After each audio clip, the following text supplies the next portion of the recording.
Hello future CPAs. So now let's proceed to our discussion of interest-bearing note.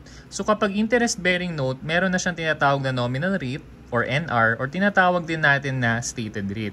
So yan yung binabanggit na rate or interest rate ng notes receivable dun sa notes na ginawa ng ating customer, for example.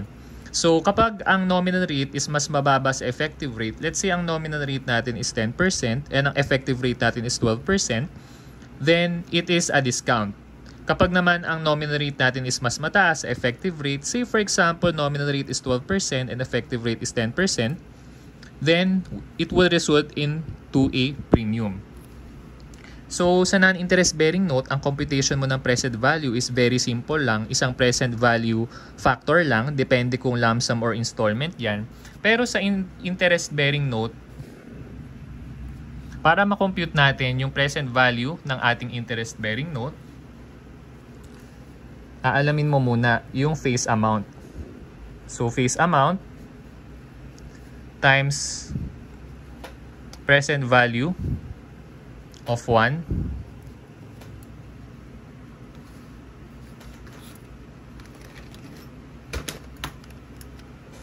correction lang natin. Face amount times present value of 1. Tapos, yung annual interest times present value of ordinary annuity. Since yung interest, payable yan annually sa mga notes receivable. Ipag-add natin yung dalawang yan, makaka-come up na natin yung present value ng ating interest-bearing note. Yung annual interest, makukuha mo yan by means of multiplying the face amount sa nominal rate natin or tinatawag din natin na stated rate. Okay, so yan yung formula natin. Let's now answer problem number 2. Long-term interest-bearing note, lump sum at a discount. So pinapahanap sa atin, initial measurement, gain or loss, interest income, carrying value or also called the present value, current asset portion, non-current portion. Let's read the given. On January 1, 2025, Company X sold an equipment to Company Y. Si Company Y, nag-issue siya ng 5-year 1 million 10% note to Company X. So, yung 10% note, yung katabi na rate dun sa word na note, yan yung tinatawag natin na nominal rate or stated rate. So, yan na yung sinasabi natin na ang notes receivable natin this time is interest bearing. Eh, yan yun, yung 10%. Yan yung wala sa non-interest bearing note. Pero aside from that stated rate, meron pa siyang effective rate or market rate, which is makikita natin dito sa baba that the prevailing interest rate for a note of this type is 12%. So nakita nyo, dalawang rate yan pero magkaiba. So balik tayo dito. The note requires the interest to be paid annually. Lagi naman yan. Every December 31 starting December 31, 20x5. Until the maturity of the note on December 31, 20x9. So bilangin natin, ano ba yung term ng note? So from January 1, 20x5, 20x6, 20x7, 20x8, 20x9. So 5 years nga. The equipment has a cost of 4 million. Ito yung binenta natin equipment. Kaya tayo nakatanggap na notes receivable. Cost of 4 million. Accum depreciation of 3,200,000. So 4 million minus 3.2 million. Ang carrying amount ng equipment na binenta natin is 800K in exchange for this notes receivable. So now let's try to compute yung initial measurement. So ang ating principal is yung face. Yung face ng note natin is 1 million pesos. So 1 million pesos. Ito times natin yan sa present value of 1. So, ang present value of 1 natin is yung 12%, tapos 5 years. So, 1.12 divide twice yan. Tapos, yung equal sign 5 years. 5 times kasi 5 years. So, 1, 2, 3, 4, 5. So, 0.5674.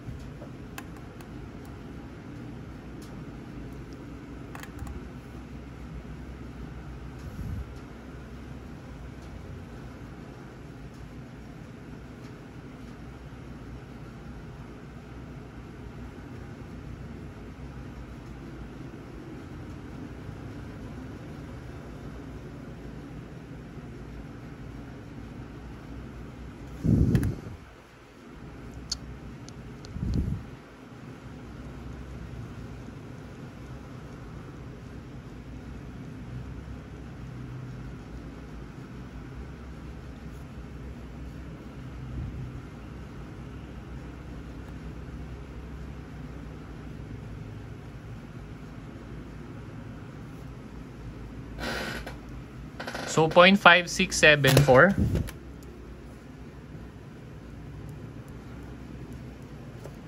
Tapos, yung ano naman natin, interest. Kasi di ba sabi, yung interest, it will be paid to us annually.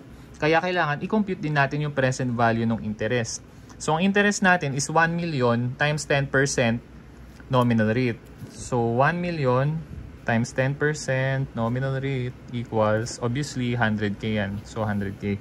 Kaya ilalagay natin dito sa interest is 100,000 at yun yung imumultiply natin sa present value of ordinary annuity. So, again, since 5 years yan nabayaran, 1.12 to press divide sign twice. So, 1, 2.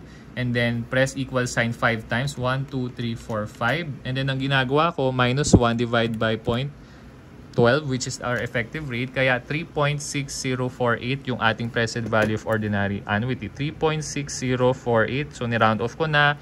And 4 decimal places siya. So, let's try. So, pag-isahin na lang natin. Ganito yan, para mabilis nyo makompute. 1 million times 0.5674. So, that's 567,400. I-M plus ko yan para makompute naman natin yung present value of ordinary annuity. 100,000 times 3.6048. Equal ko yan, 360,40,80. I-M plus ko para ma-add dun sa product ng 1 million and 0.5674. MRC, 927,880. So, ang present value natin is 927,880. Ngayon, pag gumawa na tayo ng ating amortization table, ilalagay natin is yung date, tapos interest collection, tapos interest income, amortization, and carrying value. So, let's underline. Right. So, ang tanong sa atin sa number 1, initial measurement of our notes receivable, 927,880. Number 2, gain or loss on sale of equipment. Ang equipment natin is 800K for a consideration of 927,880. So, 927,880 minus itong 800,000. Let's compute. 927,880 minus 800,000. Carrying value of equipment, 127,880 ang gain natin sa pagbenta ng equipment. Next is, how much is the interest income for 20x5? So, gawa na natin ng amortization, 11x5. Diyan nag-start yung note, then 1231x5, then 1231x6, 1231x7, and so on. So, gawan muna natin yung mga unang taon. Baka hindi naman kailangan yung final years. So, ang carrying value natin, lalagay natin dyan. That's 927,880. So, ang palatandaan dito para hindi kayo maguluhan, yung interest collection every year is 100K. Yung 100K, nakuha natin yan kasi 1 million times 10% nominal rate. Nominal rate, letter N. Ang last letter ng collection is letter N din. So, kapag interest collection, ibig sabihin yung face amount na 1 million, imumultiply mo sa nominal rate na 10%. So, 100,000. So, palagi yan, 100,000 kada taon. Kasi sabi, the note requires the interest to be paid annually every December 31. So, ang interest income naman natin, since yung income, ang last letter niya is letter E, ibig sabihin yung interest, makocompute mo by means of carrying value times effective rate. Effective rate, nagsisimula sa letter E, pero last letter siya ng income, so effective rate siya. Just a mnemonic. So, 927,880 present value times 12% effective rate. So, 111,346. So, round off ko na. 346. Yung amortization is the difference between the two. So, 111,346 minus 100,000. Our amortization is 11,346. 11,346.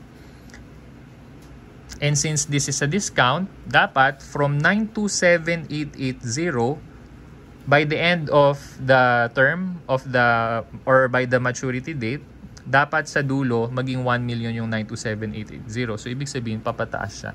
So, isusulat ko lang 1231x8, 1231x9. Yung 1231x9, yan yung maturity date ng note natin.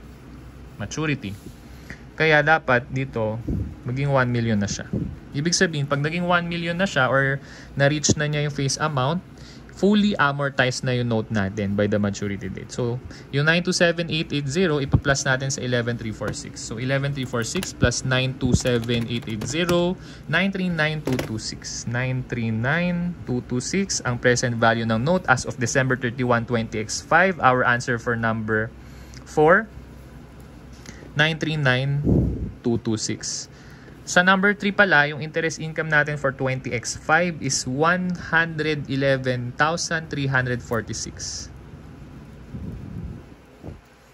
Next natin, current assets in relation to the note on December 31, 20x5. So para malaman natin yung current portion, well, since lump sum to, babayaran pa tayo ni customer sa December 31, 20x9. So, wala kang current asset portion. Yung whole 939,226, yan ang non-current portion mo. So, it means it's a non-current asset. And number 7, carrying value of the note on December 31, 20x6. So, para hindi na natin bubuin yung amortization table from 939,226, which is the present value of our note on December 31, 20x5, ita-times lang natin yan sa 1 point effective rate. Our effective rate is again 12%.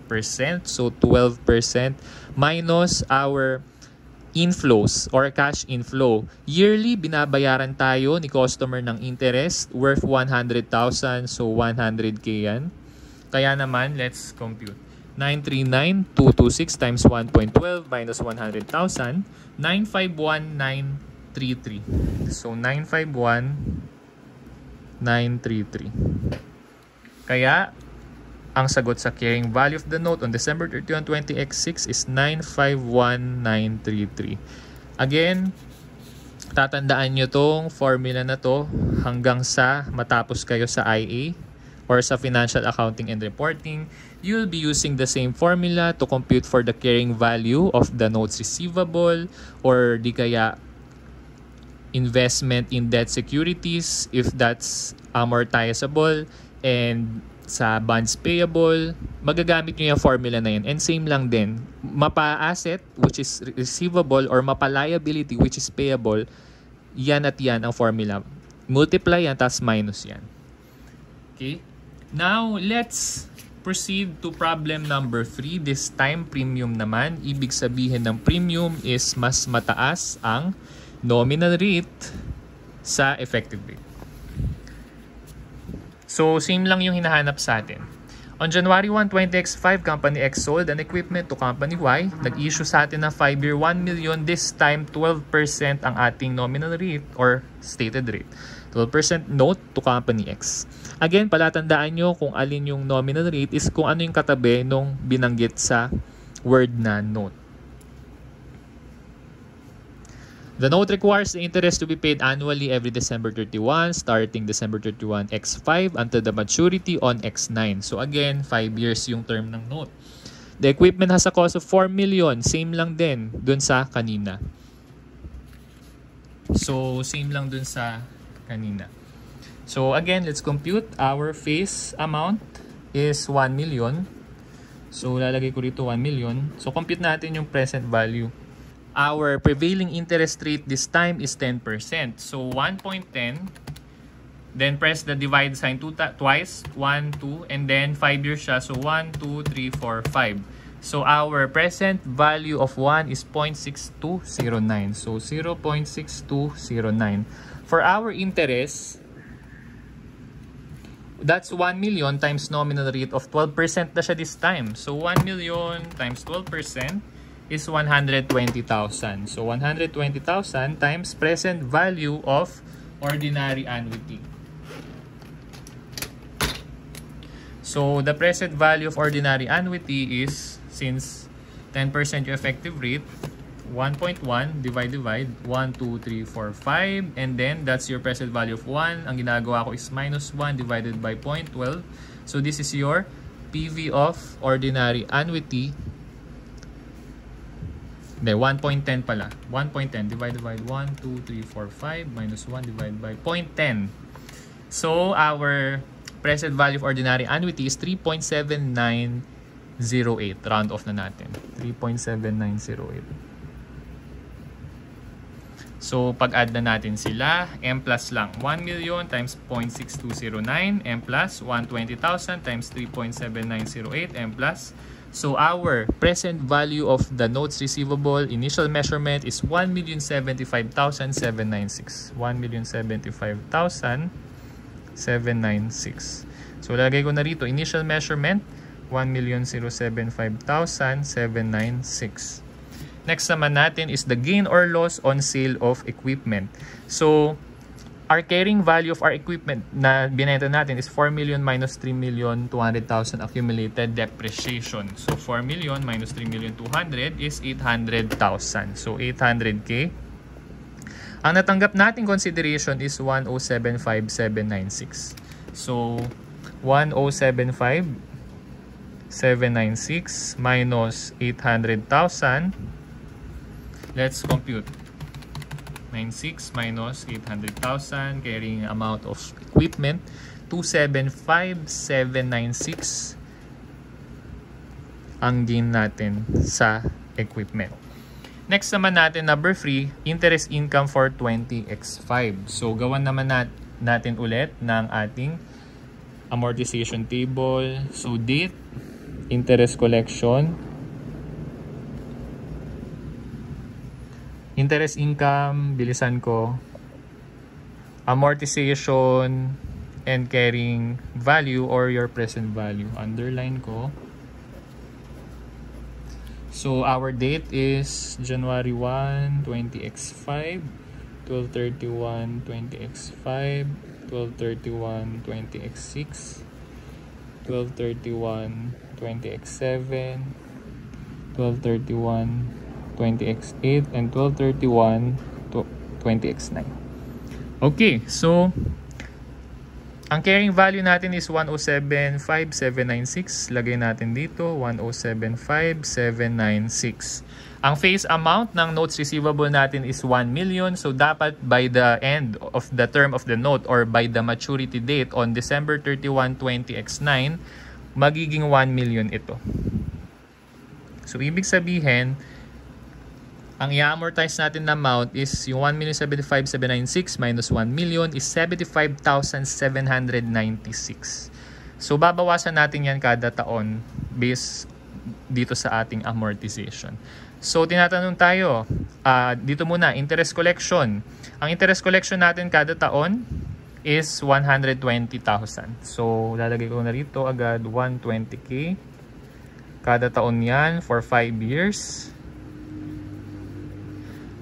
Okay, interest income, the last letter of income is letter E. So that's effective rate, 107,5,796. 107,5,796 times effective rate of 10%. So 107,579 or 107,580.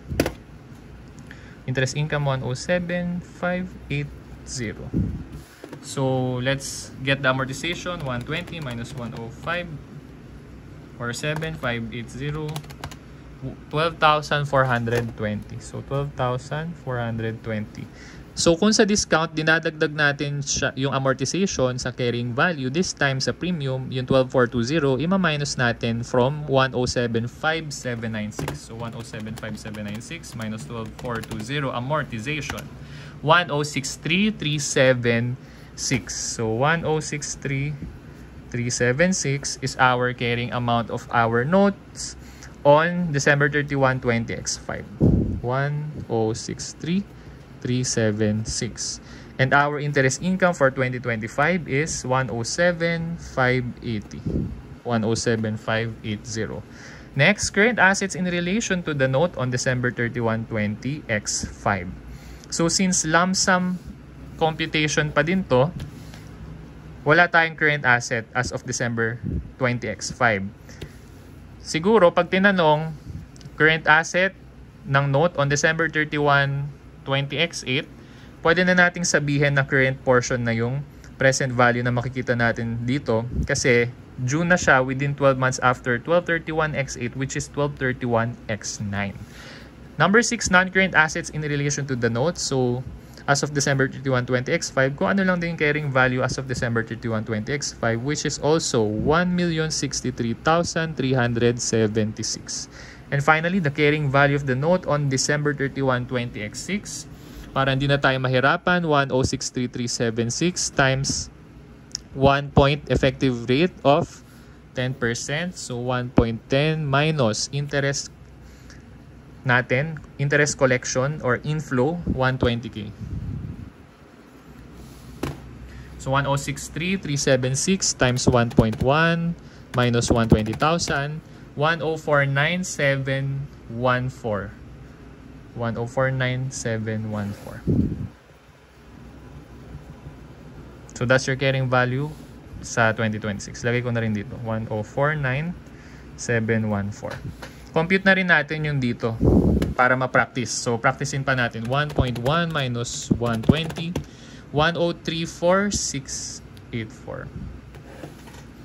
1034684. Last one times 1.10 minus 120,000, 1018153. 1018153. So as you can see, from 1075796 nung January 1 x5, naging 1 million siya nung December 31 x9. So yung 1018153 times ko sa 1.10 minus 120,000. So, ang lalabas is 999968. So, that's roughly 1 million, no? So, yung counting discrepancy na yan, dito natin yan sa interest income i-reconcile. So, dapat, ang amortization mo lang for December 31, 20x9 is 18,153. Tapos, interest income na yung mag-a-adjust. So, 120 minus 18,153. 120 minus 18,153. 101,847. So, 101,847. So, kumbaga, sa final year ka lang magkakaroon ng adjustment dito sa interest income para sumakto siya sa 1 million. If you want it that way, no? Pero as you can see, yung difference kanina, immaterial lang naman. Halos roughly 1 million na din. So, that's for your long-term interest-bearing note premium. So, dito tayo sa let's compare the two. Ano ba yung pinagkaiba ng dalawang yan? Bale, dito sa discount, ang journal entry natin is debit notes receivable.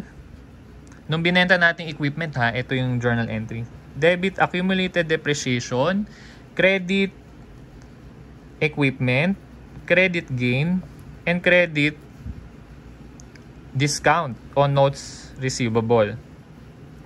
Ang notes receivable natin, ang face amount niya is 1 million.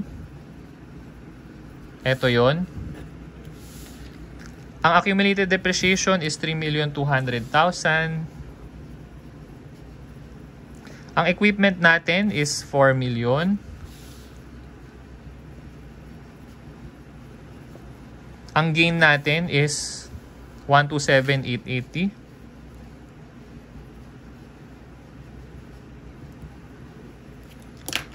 Wait, yung accumulated depreciation debit yan.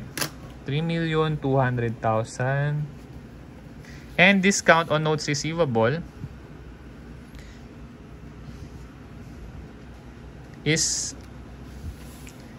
yung 927,880 minus 1 million. So 927,880 minus 1 million, 72120. So as you can see, your debits and credits, balance yan. Parehas yan na 4,200,000. Ito rin 4,200,000. So, yung discount on notes receivable mo, that's your contra asset. And every year, ina-amortize natin yan. Paano natin ina-amortize? Ganito. Every year, dun sa discount problem natin, nakakatanggap tayo ng cash na 100k because of our interest collection. And then, magde-debit pa tayo ng discount ng NR. Kasi ang ating interest income is 11 or 111345 or 111346. Kaya ang discount mo ng NR is 11346. So as you can see, as a contra asset, your discount is 72120, nabawasan every year because of the amortization. No? So ito siya. Kaya pag tini-account mo yan, yung discount mo ng NR 72120, tapos dito 11346, 72120, 11346, 6774. Yung 6774, ima-minus yan against the 1 million face amount, makukuha mo yung 939226. Yan, 'di ba? So ganun siya.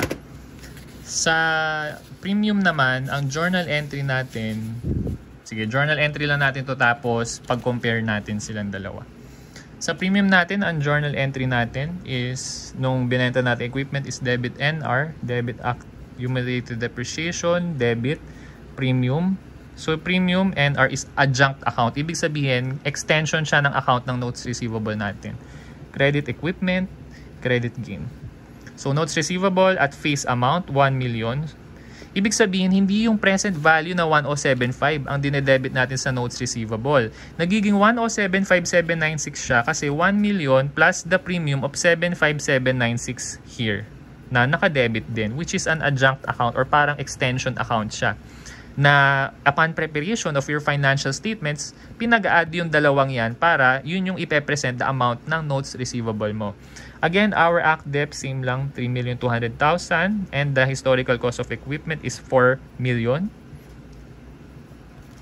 And our gain is 275,796.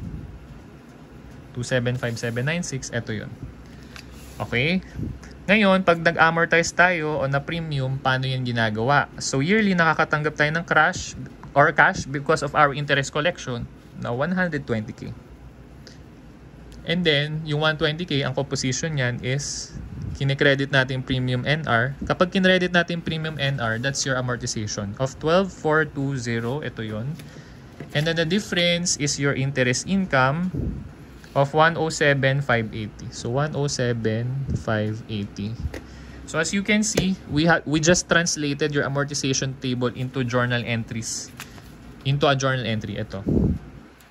So ang pinagkaiba ng discount at premium na mahalagang malaman mo, sa discount, so anong gusto nyo? Nasa taas yung discount, tapos nasa baba yung premium. Yan, sige. Okay. So, ang discount on notes receivable account title is a contra asset, while your premium notes receivable is dinebit because it's a adjunct account of your notes receivable. Para mag-amortize ka ng discount, since credit yung normal balance niya, ide-debit mo para mabawasan. Dito naman sa premium, ang normal balance niya is debit, so para ma-amortize mo, i-credit mo siya ngayon dito. No? Ito yung entry mo ng January 1, ito yung entry mo ng December 31, ito yung entry mo ng January 1, ito yung entry mo ng December 31. Again, ito yung discount, ito yung premium. So, yan yung pinagkaiba nila. Ngayon, in terms of amortization, sa premium, pababa ng pababa yung amount niya, no? Pero sa discount, pataas ng pataas yung kanyang amount. From 927,880 to 1 million. Pero yung amortization, mapansin mo, pataas din ng pataas. Dito sa discount, try natin. 939,226 times 12. 112,707. So 112,707 minus 100 is 12,707. So pag sa theories tinanong ka, yung amortization either on discount or premium is pareho lang, tumataas. Sa discount, tumataas. Ay, ito, premium to ha. Sa premium, tumataas from 12,400 to 18,153.